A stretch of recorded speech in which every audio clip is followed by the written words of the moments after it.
नमस्कार, स्वागत है आप सभी का। वकील साहब हाजिर हूँ हमारी सीरीज़ बेसिक ज्ञान में। आज का जो टॉपिक हमने रखा है डेमोक्रेसी रखा है। दोस्तों, डेमोक्रेसी मतलब लोकतंत्र।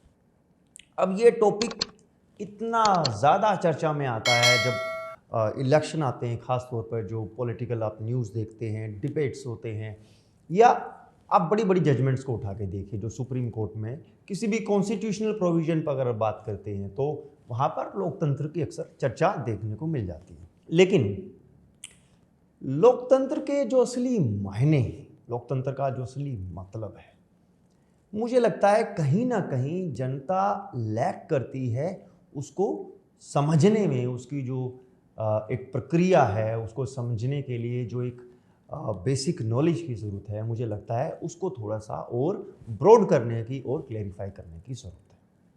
दोस्तों, जब भी मैं लोकतंत्र के बारे में सुनता हूँ या पढ़ता हूँ तो अक्सर आपने भी देखा होगा तीन बातों पर अक्सर खास बात होती है कि एक तो भैया हमारा एग्जीक्यूटिव पार्ट है, दूसरा लेजिस्लेचर है, तीसरा जुडिशरी है यानी कि न्यायपालिका।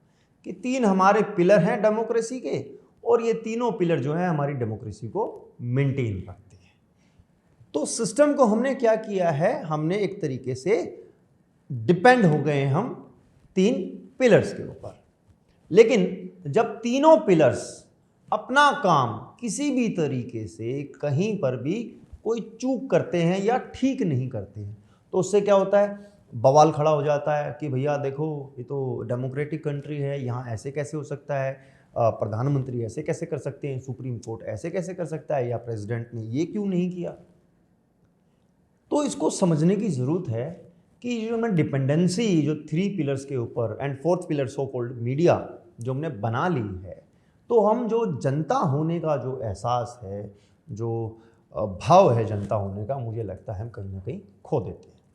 अब इसको शुरू से समझते हैं। ये मैं आपके सामने रखता हूँ, ये भारत का संविधान है।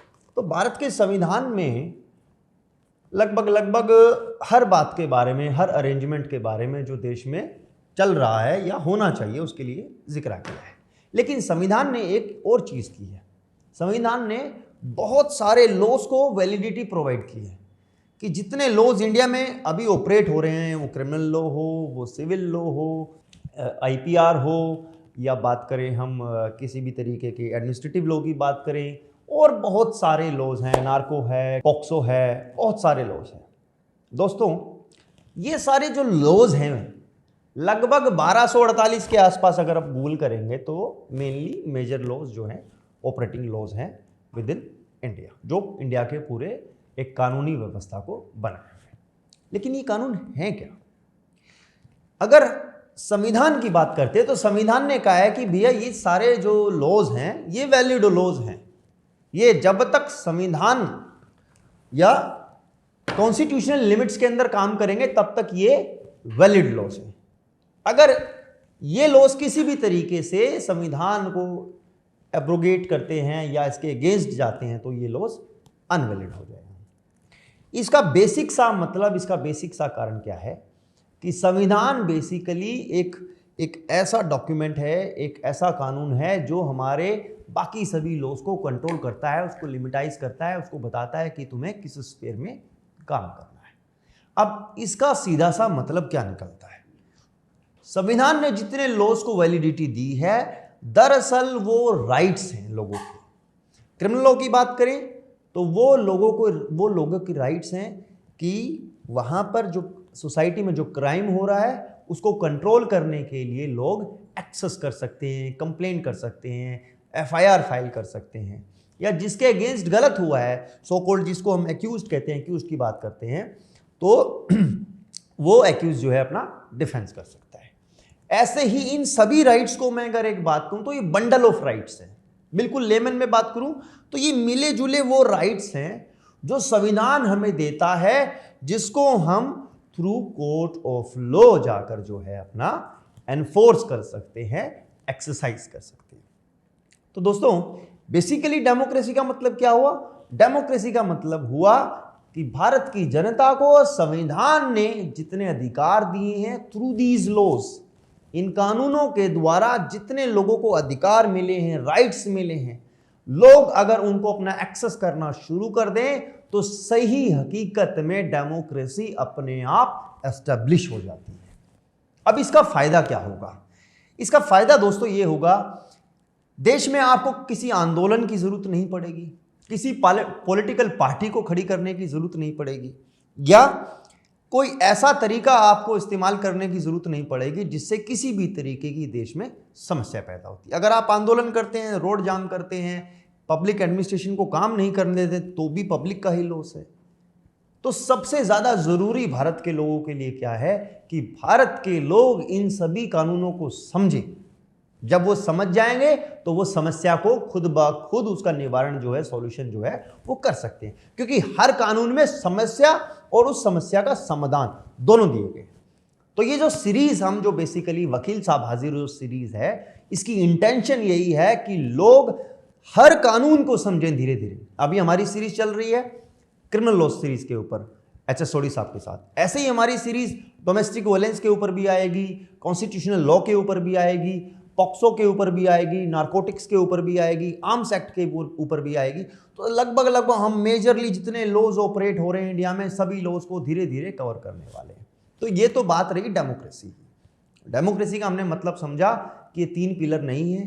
3 पिलर्स के बीच में देखिए, ये परसेप्शन बना है इसीलिए जाता है। परसेप्शन क्या है? लोगों का देखने का नजरिया कि भैया इनको 3 पिलर दिखा दो, ये इनके बीच में टक्कर मारते रहेंगे और बस इतना ही। ज़्यादा से ज़्यादा क्या होगा, कोई एक आध पर्सन ज़्यादा जो कानूनी मदद लेगा, थोड़ी मेहनत करेगा, एक आध आदमी जीत जाएगा और सिस्टम से जो है अपना राइट जो है इन्फोर्स करा लेगा। लेकिन मैं देखता हूँ 140 करोड़ लोग जो हैं, अब इन्वायरमेंट की बात कर लें, सुप्रीम कोर्ट कितनी नंबर ऑफ जजमेंट्स में कह चुका है कि we are right to have clean air, clean water, minimum basic जो रिक्वायरमेंट है लाइफ की, इलेक्ट्रिसिटी, एजुकेशन, ये सारे मुद्दे क्या हैं? हमारे बेसिक फंडामेंटल राइट्स हैं। लेकिन इनकी एनफोर्समेंट कितने लोग करवा पाते हैं? आप अपने आसपास देखिए, आपके आसपास पॉल्यूशन होता है, आपके आसपास पानी खराब है, आपके आसपास स्कूल खराब है, आपको बिजली नहीं मिलती, आपको और बहुत सारी सुविधाएं नहीं मिलती। उसके लिए अब सिस्टम ने क्या है, एक ऐसा कानून को एक ऐसा हथियार बना रखा है जिसको पब्लिक कभी समझ नहीं सकती। पब्लिक को समझने के लिए सारा काम छोड़ करके कानून पढ़ना पड़ेगा। तो अगर हमें इस सिस्टम को सुधारना है, अगर इस सिस्टम में जो फ्रिक्शन है, जो हमारा अधिकारी और पब्लिक के बीच में जो एक तरीके का फ्रिक्शन है, उसको खत्म करने के लिए हमें इसको समझना पड़ेगा। और इसमें हमें कोई बहुत ज़्यादा एनर्जी नहीं वेस्ट करनी, कोई आंदोलन नहीं करना, किसी के पर्टिकुलर किसी व्यक्ति विशेष के खिलाफ नहीं जाना, कोई पार्टी नहीं खड़ी करनी। हमें सिर्फ क्या करना है, हमें सिर्फ कानून को सीखना है और उसकी जानकारी लेकर के वो हमारे राइट्स कहाँ पर इन्फ्रिंज हो रहे हैं, कहाँ पर वोयलेट हो रहे हैं, इसको पहचानना है। जैसे ही हम ये काम कर लेते हैं, हमारा 80% वहाँ पर दोस्तों काम पूरा हो जाता है। अब रहा 20%, जब आप कानून को समझ जाएंगे, कानून को जान जाएंगे, तो आपको पता चल जाएगा कि आपको उस राइट को कैसे जो है एनफोर्स कराना है। तो वकील साहब हाजिर हो सीरीज की यही कोशिश है कि लोगों तक ज़्यादा से ज़्यादा कानून की जानकारी पहुंचे, कुछ हिस्सों में टूट कर ना पहुंचे, ताकि जो है पब्लिक कंफ्यूज ना हो। तो आज का जो टॉपिक हमारा डेमोक्रेसी है, वो हमने इस तरीके से लोगों को समझाने की कोशिश की है ताकि लोग डेमोक्रेसी को सही तरीके से उसके सही मायने समझ सकें।